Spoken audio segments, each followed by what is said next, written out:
到的这段是潮州的吉庆锣鼓乐，大吉大利。您是不是觉得也感受到一种大吉大利的这种感受呢？接下来我要为您继续介绍的是在广东的吉庆音乐。广东乐在19世纪的下半叶在广州是十分流行的，当时呢是以琵琶为主奏，次要的有筝、箫、三弦、野胡，直到了后来出现了二弦、提琴、三弦、乐琴和横箫等等叫五架头。这种五架头俗称是硬弓形式。到了民国15年之后呢，改了以二胡、琴琴和扬琴的三件头，俗称是软弓形式。以后逐年就增加了。在增加的这些乐器当中，包括中乐器跟西乐器都有。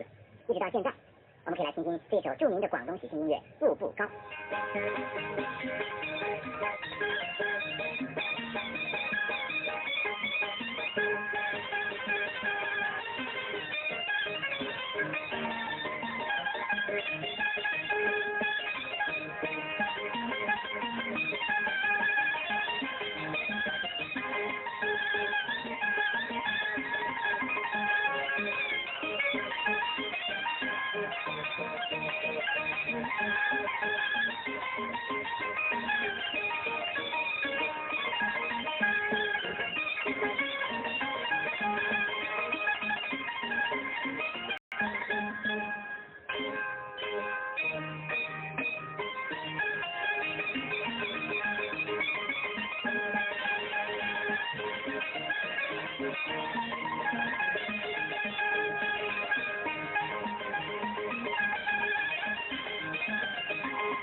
我们听完了刚才那首广东乐曲形式的喜庆音乐《步步高》之后，接着要为朋友们介绍的是属于闽南的吹打喜庆音乐。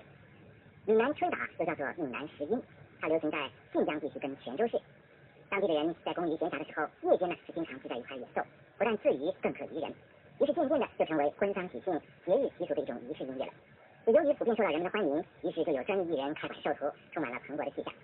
同时在闽南的石音呢，也被梨园戏、还有高甲戏跟打城戏所接受，作为戏曲的场景音乐。闽南石音的起源很不容易真正找到文字的证据，但是从曲牌跟乐器上的考察，我们可以发现它跟北管系统比较接近，和南曲呢就相差得很远了。所以闽南石音很可能是从北方传来的乐种。